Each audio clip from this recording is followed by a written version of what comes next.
കോഴിക്കോടിൻ്റെ ഏറ്റവും വലിയ ചരിത്ര നിർമ്മിതിയാണ് മിഷ്കാൽ പള്ളി. 4 നിലകളിലായി കേരളീയ വാസ്തുവിദ്യാ ശൈലിയിൽ പണിതിരിക്കുന്ന ഒരു മുസ്ലിം ദേവാലയം. അതിമനോഹരമായ പുരാതന ദേവാലയം. ഒരു അത്ഭുത നിർമ്മിതിയാണിത്. ഇന്നും ഇത് ഏതാണ്ട് ഒരു 1000 വർഷത്തിൻ്റെ ചരിത്രത്തോടെ നിലനിൽക്കുന്നു എന്ന് പറയുന്നത് ഒരു അത്ഭുതം തന്നെയല്ലേ. മിനാരങ്ങളില്ലാതെ ക്ഷേത്ര മാതൃകയിൽ പണിത ഒരു മുസ്ലിം ദേവാലയം. ഇതിൽ കൂടുതൽ എന്താണ് കേരളീയ സാംസ്കാരിക സമുന്നയത്തിൻ്റെ മതസൗഹാർദ്ദത്തിൻ്റെ തെളിവായി നമുക്ക് മുന്നോട്ട് വെക്കാനുള്ളത്? ഇങ്ങനെ ഒരു കാലം കേരളത്തിലുണ്ടായിരുന്നോ? അമ്പലം പോലെ പള്ളി പണിതൊരു കാലം, രണ്ടും ഒന്നായിരുന്നൊരു കാലം. 14-ാം നൂറ്റാണ്ടിലാണ് ഈ ദേവാലയം പണി കഴിപ്പിച്ചത്. അക്കാലത്ത് ഇവിടെ ഉണ്ടായിരുന്ന പ്രമുഖ യമനി കച്ചവടക്കാരനും കപ്പലുടമയുമായ നഹൂദ മിഷ്കാൽ എന്ന സമ്പന്നനാണ് ഈ പള്ളി പണി കഴിപ്പിച്ചത്. നിർമ്മാണകാലത്ത് പള്ളിക്ക് 7 നിലകളുണ്ടായിരുന്നു. ഒരു നില പോലും കെട്ടിടങ്ങളില്ലാത്ത കാലത്താണ് 7 നിലയുള്ള ഈ കൂറ്റൻ കെട്ടിടം നിർമ്മിക്കുന്നത് എന്ന് പറയുന്നത് ഒരു അത്ഭുതം തന്നെയല്ലേ. 24 ഫില്ലറുകളിലാണ് ഈ പള്ളി നിൽക്കുന്നത്. ഓരോ നിലകളും തമ്മിൽ 18 അടി ഉയരമുണ്ട്. ഫുൾ തേക്ക് വുഡ് ഉപയോഗിച്ചാണ് ഇതിൻ്റെ നിർമ്മാണം. പള്ളിയുടെ ചുറ്റുമായി 47 വാതിലുകളുണ്ട്.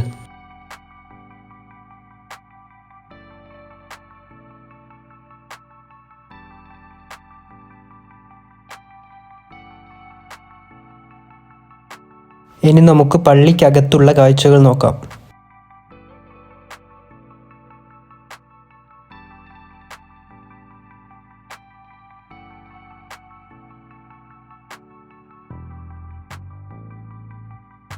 വലിയ വിശാലമായ പ്രാർത്ഥനാ ഹാളാണ് കേട്ടോ നമുക്കിവിടെ കാണാൻ കഴിയുക.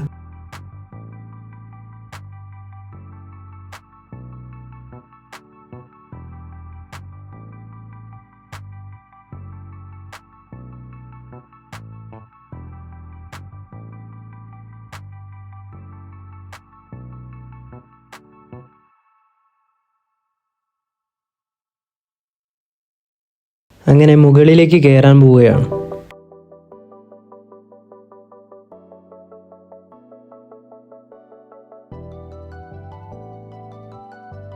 ഇവിടെയും വിശാലമായ പ്രാർത്ഥനാ ഹാളാണ് കേട്ടോ നമുക്ക് കാണാൻ കഴിയുന്നത്. ഇവിടുന്ന് പുറത്തേക്കുള്ള കാഴ്ചയായത്.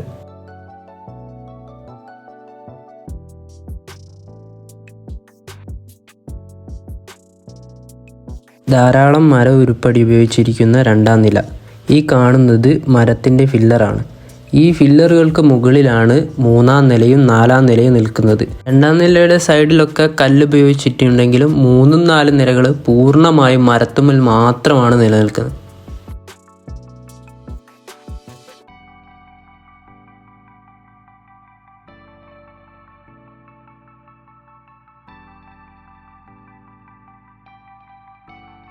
ഇത് 3-ാം നിലയാണ്. ഇവിടെ നോക്കുമ്പോഴാണ് മരം കൊണ്ടുള്ള പണിയുടെ ബാഹുല്യം നമുക്ക് മനസ്സിലാകുന്നത്.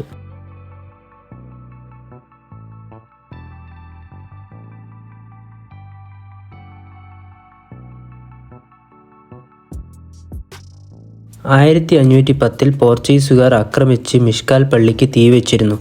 അന്നുണ്ടായ തീപിടുത്തത്തിൻ്റെ അവശേഷിപ്പുകളാണ് ഈ കാണുന്നത്. ഈ ആക്രമണത്തിന് മുമ്പ് പള്ളിക്ക് 7 നിലകളുണ്ടായിരുന്നു. തീപിടിച്ച് നശിച്ചതിനു ശേഷം സാമൂതിരി മുൻകൈയെടുത്താണ് ഈ പള്ളി പുനർനിർമ്മിച്ചത്. പുനർനിർമ്മിച്ച മോസ്കിന് പിന്നീട് 4 നിലകളാണ് ഉണ്ടായിരുന്നത്.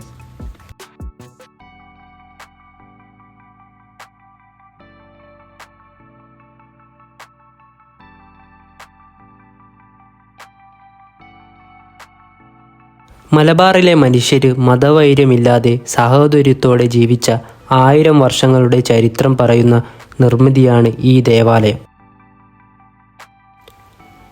പുറത്തുനിന്നു കാണുന്നതിലും അതിവിശാലമായ ഹാളുകളും വിപുലമായ സംവിധാനങ്ങളുമാണ് ഈ മോസ്കിനുള്ളിൽ നമ്മൾ കാണുന്നത്.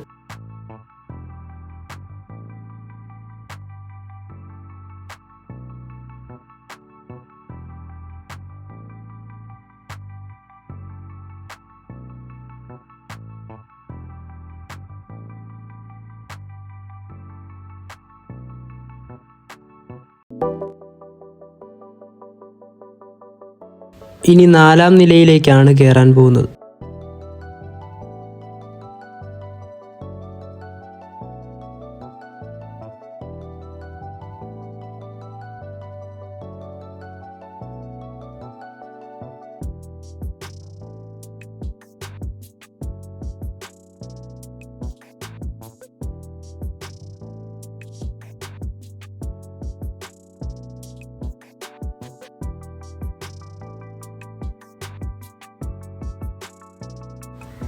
ഇതാണ് ഇതിൻ്റെ ഏറ്റവും മുകളിലുള്ള ഭാഗം.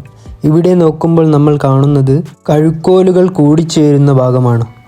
അടുത്ത കാലത്തെ ബലപ്പെടുത്തലിൻ്റെ ഭാഗമായിട്ടാണ് ഈ ഇരുമ്പ് പട്ടയും ക്രോസ് കമ്പികളുമെല്ലാം സ്ഥാപിച്ചത്.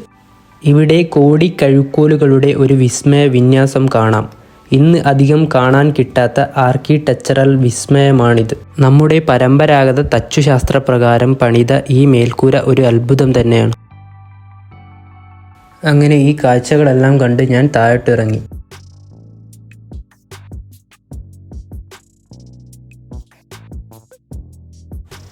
നമ്മുടെ സംസ്കാരങ്ങളും ചരിത്ര പ്രാധാന്യങ്ങളുമൊന്നും മനസ്സിലാകാതെ പോകുന്ന ഈ കാലഘട്ടത്തിൽ ഈ പള്ളിയെ ഇങ്ങനെ ചരിത്രപരമായ പ്രാധാന്യത്തോടെ ഇന്നും സംരക്ഷിക്കുന്നതിൽ ഈ പള്ളിയുടെ ഭരണസമിതിയെ ഞാൻ പ്രത്യേകം അഭിനന്ദിക്കുകയാണ്.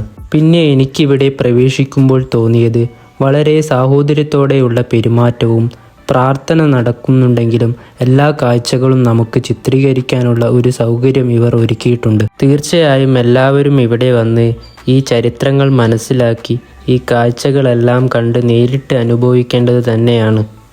ഇത് നിങ്ങൾക്കൊരു വേറിട്ട അനുഭവമായി മാറും. ഇത് ചിറയിൽ നിന്നും മിഷ്കാൽ പള്ളീൻ്റെ ദൃശ്യങ്ങളാട്ടെ ഈ കാണുന്നത്. നിങ്ങൾ ആ തെങ്ങുകൾ നോക്കുമ്പോൾ മനസ്സിലാവും പള്ളീൻ്റെ ഹൈറ്റ് എത്രത്തോളം ഉണ്ടെന്ന്. ഇനി കോഴിക്കോട് ബീച്ചിൽ വരുമ്പോൾ തീർച്ചയായും എല്ലാവരും ഇവിടെ വരണം. നമ്മുടെ കുറ്റിച്ചിറയിലാണ് ഈ പള്ളി സ്ഥിതി ചെയ്യുന്നത്. റോഡ് മാർഗം ഇവിടെ വരുന്ന വഴി ഞാൻ ഈ വീഡിയോയിൽ കാണിച്ചു തരാം. പിന്നെ ഈ വീഡിയോ ഇഷ്ടമായ എല്ലാവരും ഈ ചാനൽ തീർച്ചയായും സബ്സ്ക്രൈബ് ചെയ്യണം. പിന്നെ നിങ്ങൾ ഇവിടെ കൂടെ വരാൻ ആഗ്രഹിക്കുന്നവർക്ക് ഈ വീഡിയോ ഷെയർ ചെയ്ത് കൊടുക്കണം. അപ്പോൾ നമുക്ക് വഴി നോക്കാം. ഈ വഴിയുടെ വീഡിയോ എന്താ ഇതിൽ കൊടുത്തതെന്ന് വെച്ചാൽ, നമ്മളെല്ലാവരും എത്രയോ പ്രാവശ്യം കടന്നുപോയ ഒരു റോഡായിരിക്കും ഇത്. പക്ഷേ ഇതിന് എത്രയോ എടുത്ത് തന്നെയാണെന്നുള്ള കാര്യങ്ങൾക്ക് മനസ്സിലാവാൻ വേണ്ടിയിട്ടാണ് ഈ വഴിയുടെ ഇതിൽ കൊടുത്തത്.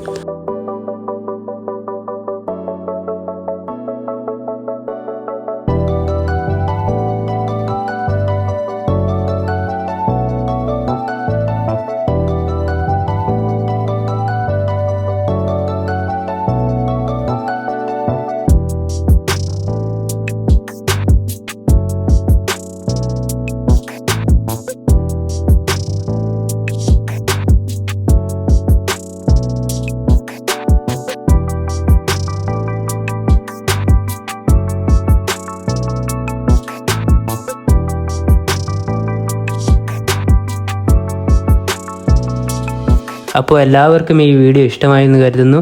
ഈ വീഡിയോ ഇഷ്ടമായ എല്ലാവരും ഈ ചാനൽ ഒന്ന് സബ്സ്ക്രൈബ് ചെയ്യുക. പിന്നെ ഈ വീഡിയോ മുഴുവനായും കണ്ട എല്ലാവർക്കും ഒരുപാട് നന്ദി.